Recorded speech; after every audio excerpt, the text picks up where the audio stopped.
Bah, c'est l'histoire d'Anne, non? C'est quoi qui a été choisi cette année? Une histoire d'Anne? Oui, d'Anne. C'est les métamorphoses d'Apulée. Apulée, c'est ça? C'est Lucius qui est transformé en âne. Mais L'âne d'or. est-ce que la Rélam participe? Oui, on est là. Alors la Rélam, La Rélam. une association qui œuvre à Montpellier pour la défense et l'illustration de la culture classique. Ah, ben ça, c'est le président, elle a bien parlé. Ah, elle a bien parlé. Bravo, bravo, On va bravo. donner son sujet, elle a bien. Bien. Alors, Donc, c'est une histoire d'âne. Oui. Et l'âne d'or, c'est un âne en or, l'âne d'or, raconte les aventures de Lucius, un jeune grec de bonne famille, transformé en âne à la suite d'une fausse manœuvre magique. Sous sa nouvelle apparence, il court de catastrophe en catastrophe, jusqu'à sa délivrance finale, obtenue grâce à la déesse égyptienne Isis, easy. dont il devient un fervent serviteur. Extrait numéro 1, tout peut arriver. Certaines affaires m'appelaient en Thessalie, dont vous saurez que je suis originaire aussi. Car je me glorifie d'une ascendance maternelle, dont la souche n'est rien de moins que l'illustre Plutarque et son neveu le philosophe Sextus. Je gagnais donc la Thessalie, tantôt gravissant les monts, tantôt plongeant dans les vallées et foulant tour à tour l'herbe des prairies et les sillons des guérets. Je montais à un cheval du pays, au poil blanc, sans tache. Et comme la pauvre bête était fourbue, que j'étais moi-même fatigué de me tenir en selle, je mis un moment pied à terre, histoire de me dégourdir en marchant. Je commence par bouchonner soigneusement mon cheval avec une poignée de feuilles pour essuyer la sueur qui le couvrait. Je lui caresse les oreilles. Je lui ôte son mort. Puis je le mets au petit pas pour lui permettre de soulager son ventre par les voies naturelles. Tandis qu'allongeant le cou et se tordant la bouche, mon coursier prélève chemin faisant son déjeuner sur les prés de droite et de gauche. Insensiblement, je me retrouve à la hauteur de deux compagnons de route qui d'abord avaient eu quelque avance sur moi. Comme je prêtais l'oreille à leur conversation, j'entends l'un d'eux s'écrier dans un éclat de rire. Allons donc, trêve de baliverne, assez de ces contes absurdes. À ce propos, moi, toujours affamé de ce qui est nouveau, faites-moi part de votre entretien, leur dis-je. Sans être curieux, j'aime à tout savoir, ou à peu près. Voici une côte assez rude. L'intérêt d'un récit va nous en faciliter la montée. Mensonge fiefé. Autant vaudrait me soutenir qu'il suffit de marmotter 2 ou 3 mots magiques pour faire refluer les rivières, enchaîner, fixer les flots de la mer, paralyser le souffle des vents, arrêter le soleil dans son cours, faire écumer la lune, détacher de leur voûte les étoiles et substituer la nuit au jour. Amis, vous qui étiez en train de compter, reprenez, je vous prie, le fil de votre histoire, si ce n'est trop exigé de votre complaisance. Vous, qui faites ici la sourde oreille, qui sait si ce n'est pas là à la vérité même? Vous ne savez guère à quel point les préjugés aveuglent. Un fait est-il nouveau? Mal observé, au-dessus de notre portée, c'est assez pour qu'il soit réputé faux. Examinez de près. La chose devient évidente et qui plus est toute simple. Fable, archifable que tout cela. C'est bien l'invention la plus absurde. Quoi, vous, homme bien élevé, à en juger par votre extérieur et vos manières, vous ajouteriez foi à ces balivernes? Moi, je crois qu'il n'est rien d'impossible. Que tout se fait ici-bas par prédestination. Et il n'est personne, prenez vous, moi, le premier venu, à qui il n'arrive journellement des choses étranges, de ces choses sans exemple, et qu'on ne veut pas croire si l'on y est soi-même passé. La jeune magicienne, Photis, a remis à son amant Lucius, à sa demande, un coffret contenant un onguent destiné à le transformer en oiseau. Extrait numéro 2. Mauvaise manipulation magique. Oh, oh, oh. C'est avec les herbes les plus communes que s'obtiennent les plus grands effets. Il suffit d'un peu d'aneth et de quelques feuilles de laurier infusées dans de l'eau de source. Je prends dans le coffret une petite boîte dont je m'empare et que je baise en la suppliant de me faire voler. En un clin d'œil, je me mets nu, je plonge mes 2 mains dans la boîte, je les remplis de pommade et je me frotte de la tête aux pieds. Puis, me voilà battant l'air de mes bras pour imiter le mouvement d'un oiseau. Allez. Mais de duvet, point. De plumes, pas davantage. Ce que j'ai de poils s'épaissit et me couvre tout le corps. Oh là là! Aïe, aïe, aïe, aïe, aïe, aïe, aïe, aïe, aïe, aïe, aïe. Oh. Ma douce peau devient du cuir. À mes pieds, à mes mains, les 5 doigts se confondent et s'enferment en un sabot. Du bas de l'échine me sort une longue queue. Ma face s'allonge, ma bouche se fend, mes narines s'élargissent et mes lèvres deviennent pendantes. Mes oreilles se dressent dans une proportion démesurée.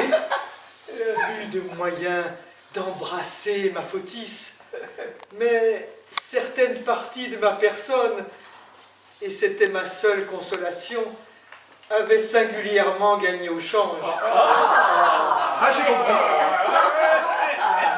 C'en est fait. J'ai beau m'observer sur toutes les coutures, je me vois âne. Et d'oiseau, point de nouvelles. Je voulus me plaindre à Photis, mais déjà privé de l'action et de la parole humaine, je ne pus qu'étendre ma lèvre inférieure et la regarder de côté, l'œil humide, en lui adressant une muette prière. À peine m'a-t-elle vu dans cet état que, se meurtrissant le visage à 2 mains, elle s'écrie: Malheureuse, je suis perdue. Je me suis trop pressée. J'étais si troublée. La ressemblance des boîtes. J'ai commis une méprise. Ouais. Mais, par bonheur, il y a un moyen très simple pour revenir de cette métamorphose. Vous n'avez qu'à mâcher des roses et vous quitterez cette figure d'âne et mon Lucius me sera rendu. Pourquoi faut-il qu'hier au soir, je n'ai pas préparé quelques guirlandes de roses? Vous n'auriez pas même à subir le retard de cette nuisance. Mais patience. Au point du jour, je serai près de vous avec le remède. Ouais. Telles étaient ces lamentations. Je me retrouvais bel et bien Anne. Et de Lucius que j'étais, me voici devenu bête de somme. Mais je n'en continuais pas moins à raisonner comme un être humain. Je délibérais longtemps, en mon fort intérieur, si je ne devais pas tuer cette exécrable Péronnelle, en la terrassant à coups de pied, en la déchirant à belles dents. Une réflexion m'arrêta. Fotis morte, toute chance de salut pour moi disparaissait avec elle. L'oreille basse et secouant la tête, je cessais provisoirement de ruminer mon affront et me conformant à ma situation présente, j'allais prendre place à l'écurie à côté de mon propre cheval. J'y trouvais aussi un autre âne, appartenant à mon hôte Milon. Je me disais, s'il existe un instinct chez les êtres privés de la parole, ce cheval doit me reconnaître et se sentir rempli de reconnaissance. Il va m'offrir une place, me faire les honneurs du râtelier, de la Provende. Mais, ô Jupiter hospitalier, ô divinité sainte, protectrice de la bonne foi, ce noble coursier qui m'avait porté se donne le mot avec l'autre âne. Tous deux se liguent contre moi, me haïssent, comme si j'en voulais à leur ration. Ils baissent l'oreille en signe de fureur et lancent 20 ruades à mon approche. Je me vois repoussé, loin de l'orge que de mes propres mains j'avais disposé la veille devant ce monstre d'ingratitude.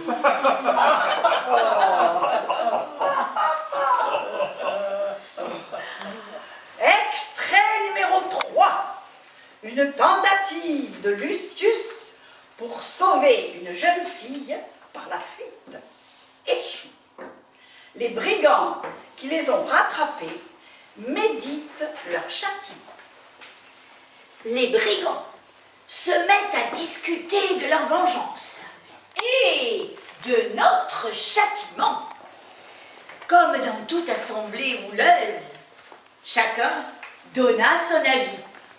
Celui-ci opinait pour que la patiente fût brûlée vive. Celui-là conseillait de la livrer aux bêtes féroces. Oui, ça c'est bien. Un troisième voulait qu'elle fût mise en croix. Un quatrième proposait de la démembrer. Pour finir, le scrutin fut unanime pour voter la peine de mort. Ouais. Alors, un individu de la bande réclame le silence et s'exprime posément comme suit. Nos principes, notre mansuétude à tous, ma modération personnelle, répugnent à la cruauté, à l'exagération des supplices. Je ne voudrais même pas qu'un de ces moyens violents qui précipitent la mort. Si vous m'en croyez, vous laisserez vivre cette jeune fille, mais de la vie qu'elle mérite.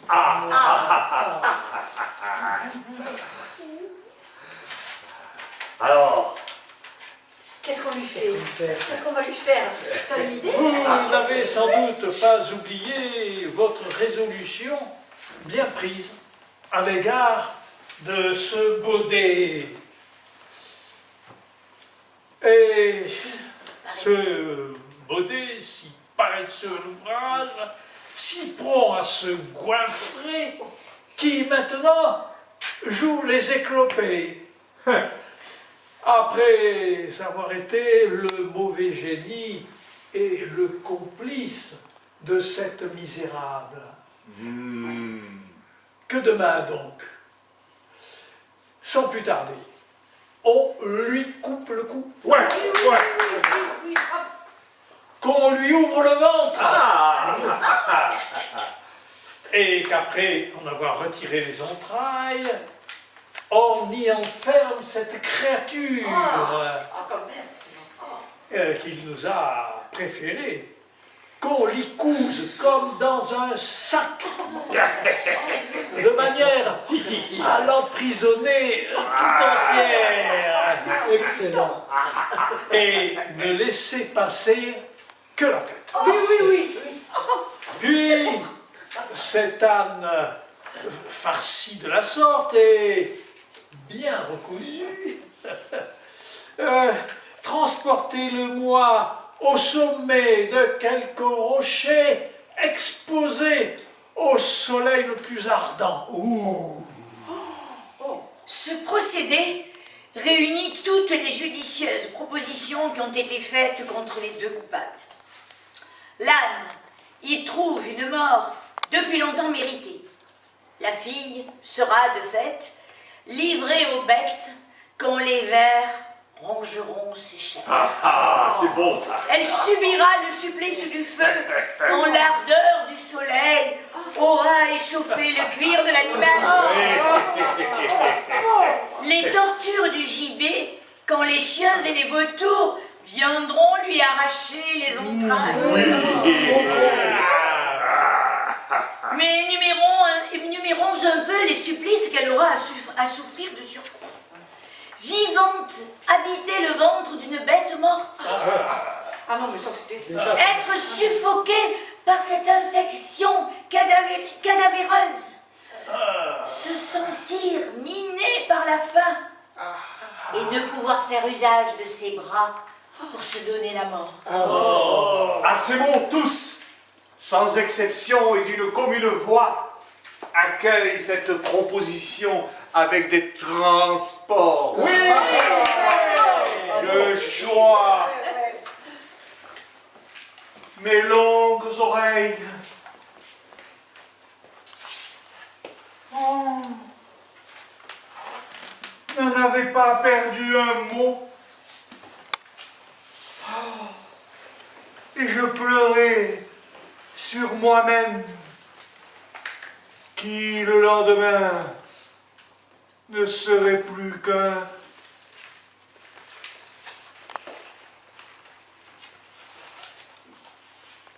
cadavre. Extrait numéro 4. Les noces de Cupidon et Psyché. Quand Lucius était prisonnier des brigands dans une caverne, un soir, ces derniers ramènent une jeune fille de bonne famille qu'il avait enlevée.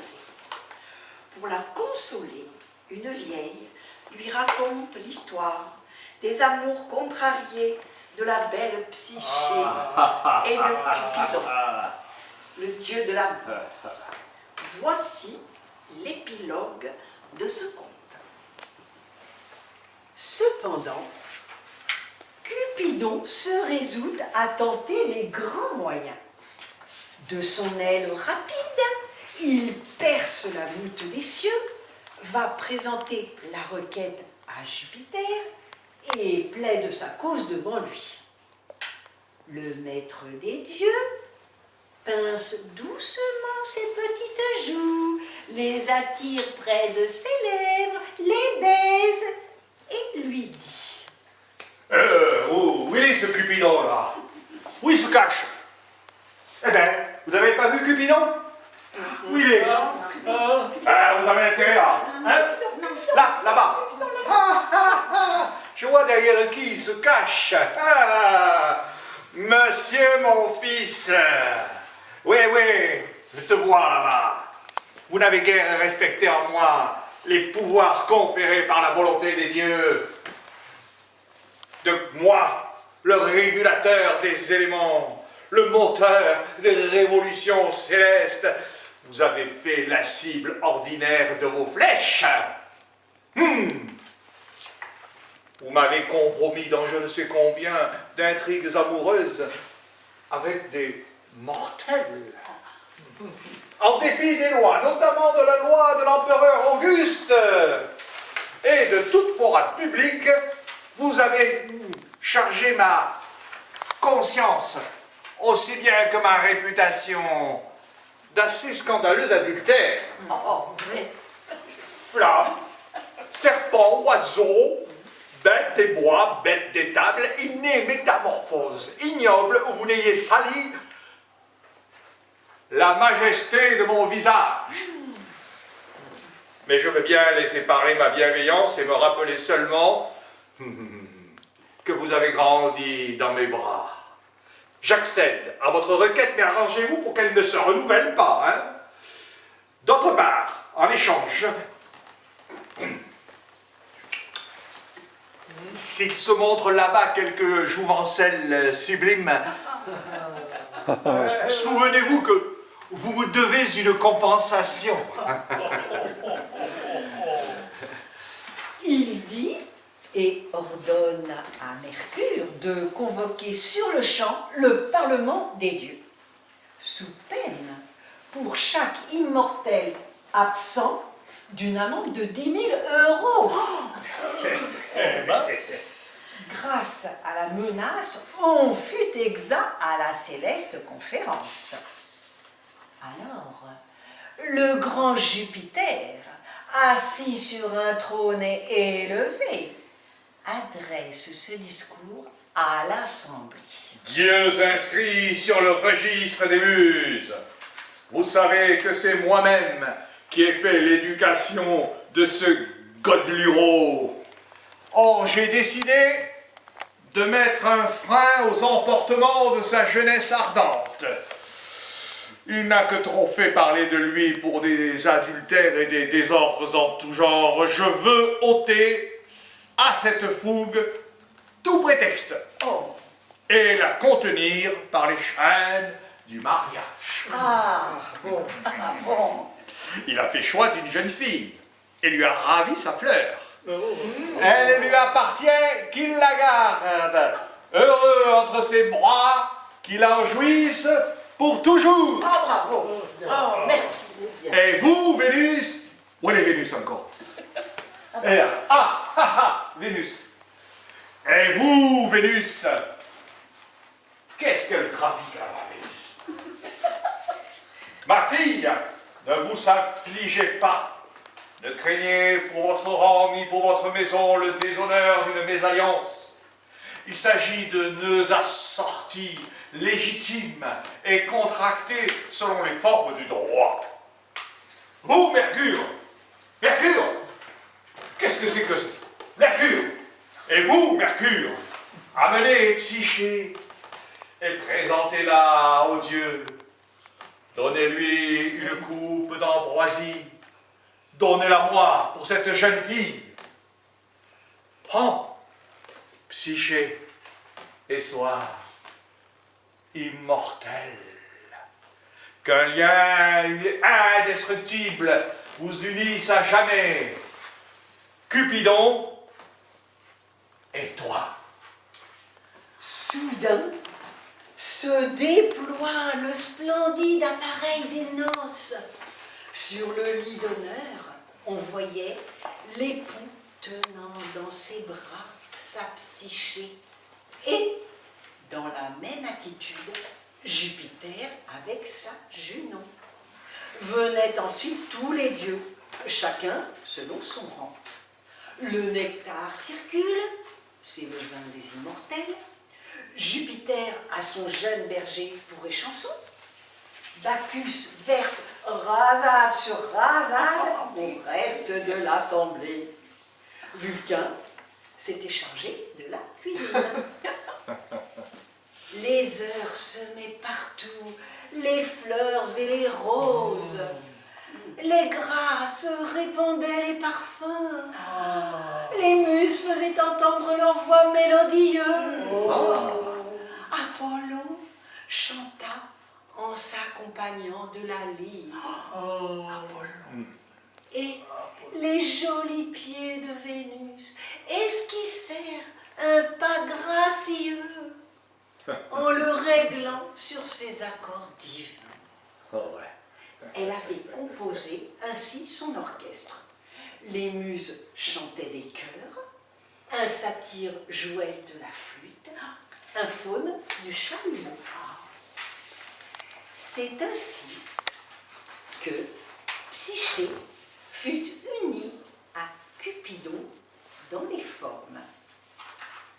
Une fille naquit de leurs amours. On l'appelle Volupté. C'est beau, c'est magnifique. Ah, bravo, bravo, bravo. On applaudit quand Jupiter applaudit. Extrait numéro 5. Lucius, esclave de prêtre de la déesse Cybèle, en réalité une bande d'escrocs, qui abusent de la crédulité des gens avec un oracle. La très sainte compagnie passa quelques jours à s'engraisser de la dévotion publique, sans compter ce qu'ils empochèrent à prédire l'avenir à tout venant. La bande, à cette fin, s'avisa d'un curieux stratagème pour attraper l'argent des fidèles. Méjean avait inventé une formule unique qui s'adaptait à presque tous les cas et qu'il vous débitait gravement, quelle que soit la question qu'on venait leur poser. L'oracle était ainsi rédigé. Les bœufs, unis sous le joug, labourent la terre pour qu'un jour se lève une riche moisson.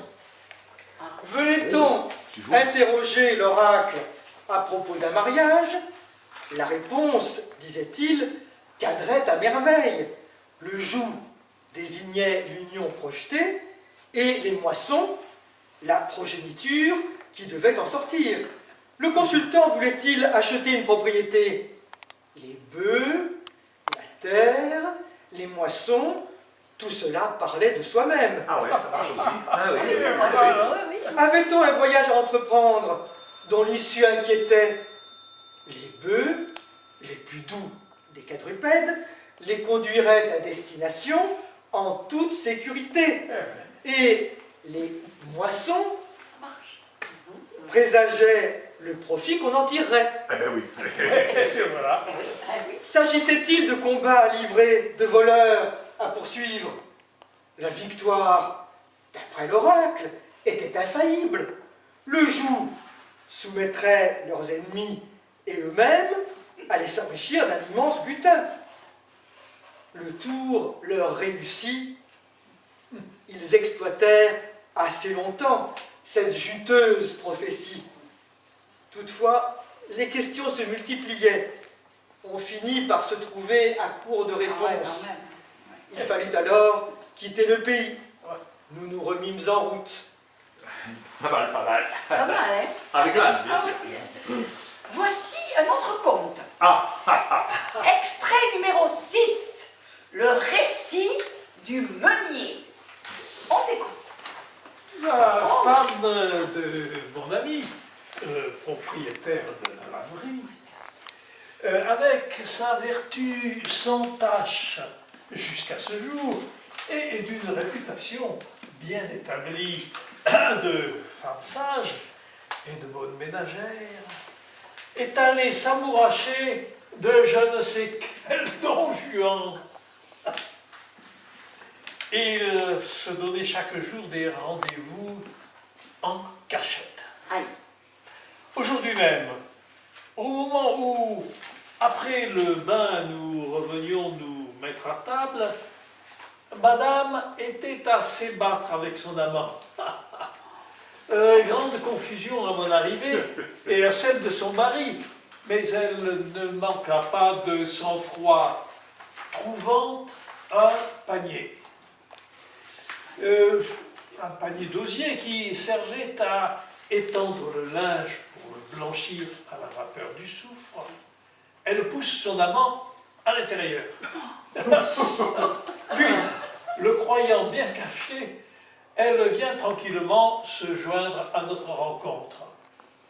Cependant, la vapeur nauséabonde du soufre saisit le gaillard à la gorge et peine à respirer, et je... Et par l'effet naturel de cette substance toxique, il est pris de violents éternuements. Le mari, qui entend éternuer du côté de sa femme, car le son partait de derrière elle, le salue du souhait d'usage en pareil cas. À tes souhaits.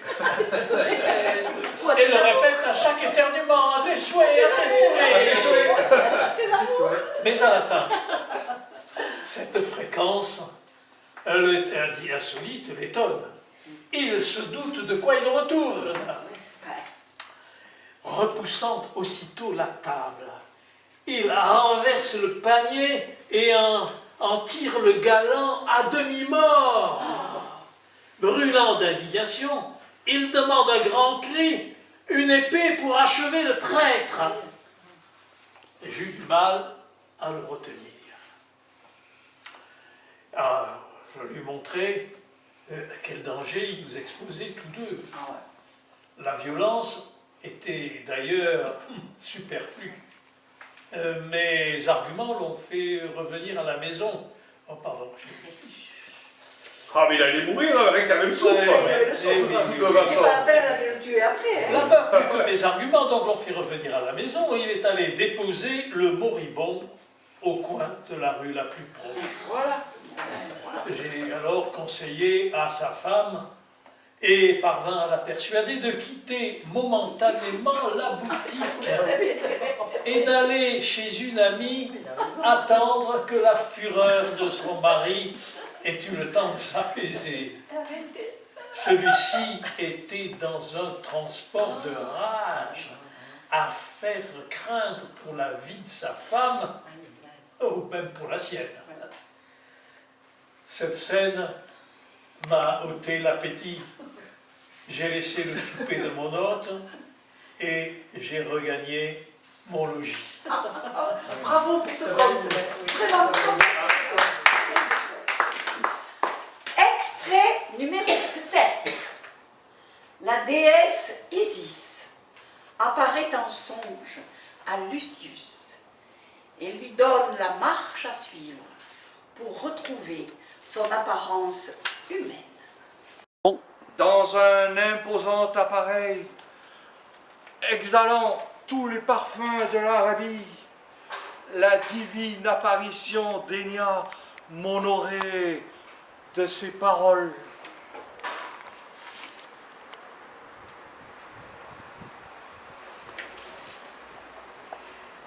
Je viens à toi, Lucius, ému par tes prières. Je suis la nature, mère de toutes choses, maîtresse des éléments, principe originel des siècles, divinité suprême, reine des mânes, la première entre les habitants du ciel, modèle universel des dieux et des déesses, l'empyrée et ses voûtes lumineuses, la mer et ses brises salubres, l'enfer et ses silencieux chaos obéissent à mes lois, puissance unique, adorée sous autant d'aspects, de formes, de cultes et de noms qu'il y a de peuples sur terre. Pour la race primitive des Phrygiens, je suis la déesse de Pessinonte et la mère des dieux. Le peuple autochtone de l'Attique me nomme Minerve Cécropienne. Les insulaires de Chypre l'appellent Vénus Paphienne. Les Crétois en flèches implacables, Diane Dictine. Dans les 3 langues de Sicile, je suis Proserpine, Stygienne, Cérès antique à Éleusis. Les uns m'invoquent Sous le nom de Junon, les autres sous celui de Bellone. Je suis Hécate ici. Là, je suis Ramnusie. mais les peuples d'Éthiopie, de l'Arianée et de l'antique Édoque d'Égypte, contrées que le soleil favorise de ses rayons naissants, seuls me rende mon culte propre. Et me donne mon vrai nom de déesse. Isis. Sèche tes larmes et cesse tes plaintes. J'ai pitié de tes infortunes. Je viens à toi, favorable et propice. Bannis le noir chagrin. Ma providence va faire naître pour toi le jour du salut. Prête donc à mes commandements une oreille attentive. Le jour qui naîtra de cette nuit me fut consacré par la religion de tous les siècles. Ce jour, l'hiver aura fui avec ses tempêtes. Le calme sera rendu aux flots agités. La mer redeviendra navigable. Et mes prêtres vont me faire offrande d'un vaisseau vierge encore du contact de l'onde, comme inauguration du commerce renaissant. Attends cette solennité d'un cœur confiant et d'une âme religieuse. Au milieu de la marche, le grand prêtre tiendra par mon ordre une couronne de roses. Le grand prêtre tiendra par mon ordre une couronne de roses de la main qui porte le cistre. Courage, va sans hésiter fendre les flots de la foule et te joindre à cette procession solennelle. Tu t'approcheras du prêtre comme si tu voulais lui baiser la main et prenant doucement les roses, soudain tu te verras dépouillé de l'odieuse enveloppe qui depuis si longtemps blesse mes yeux. Point d'inquiétude sur l'exécution de mes ordres, car en ce moment même, et toute présente que je sois pour toi, mon prêtre, pendant son sommeil, reçoit de moi des instructions sur ce qui reste à faire. Par mon ordre, les flots pressés de la foule vont s'ouvrir devant toi. Ta grotesque figure, au milieu de cette solennité, n'effarouchera personne. Nul ne trouvera étrange ou suspecte ta soudaine métamorphose. Mais souviens-toi, et que cette pensée soit gravée au fond de ton cœur, que ce qui te reste de vie, jusqu'à ton dernier soupir, ne sera désormais consacré. Rendus à l'humanité par mon bienfaisant pouvoir, tes jours m'appartiennent de droit. Tu vivras heureux, tu vivras glorieux sous ma puissance tutélaire. Et lorsqu'au terme prescrit, tu descendras au sombre bord, dans ce souterrain hémisphère, tu me retrouveras, moi que tu vois en ce moment. Tu me retrouveras brillante au milieu de la nuit de l'érèbe, tenant le Styx sous les lois. Hôte des Champs-Élyséens, tu continueras à rendre tes pieux hommages à ta divinité protectrice. Apprends d'ailleurs que, si tu le mérites, par ton culte assidu, ton entière dévotion, ta pureté inaltérable, j'ai le pouvoir de prolonger tes jours au-delà des limites fixées par les destins. Enfin, allait se réaliser la divine promesse et ma destinée s'accomplir. Je vis s'approcher le prêtre, tenant mon salut dans ses mains. Son costume était en tout point conforme à la description de la déesse. De la main droite, il portait avec le cistre une couronne pour moi, couronne certes bien méritée, car après tant de péripéties, tant de périls surmontés, je pouvais me considérer comme sortant vainqueur d'une lutte au corps à corps avec la fortune ennemie.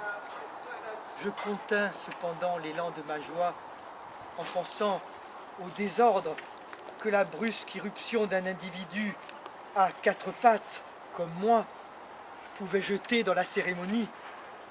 Et j'avançais d'un pas grave et mesuré, ainsi qu'un homme aurait pu le faire, m'effaçant de mon mieux afin de me glisser dans la foule qui, du reste, s'ouvrit comme par enchantement pour me livrer passage.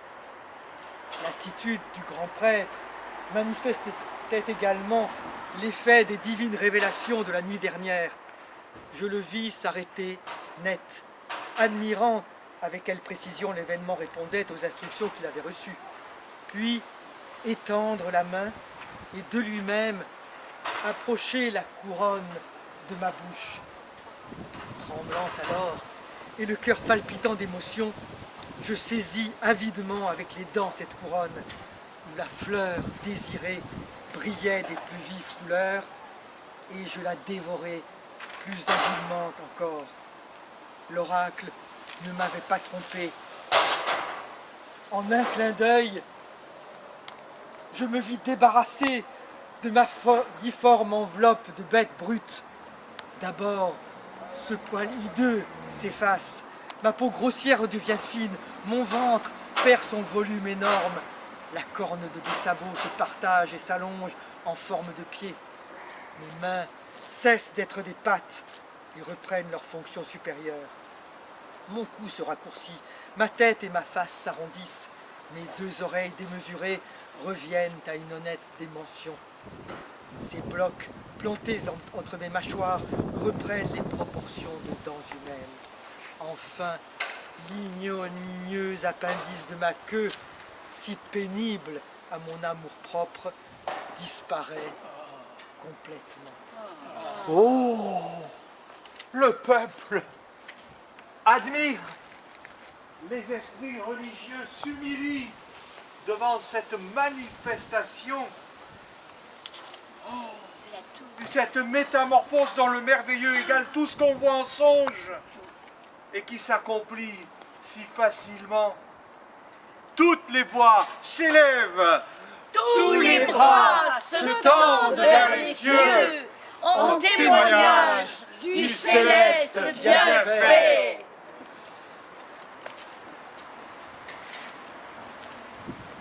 Allez Lucius, hop là. On y va.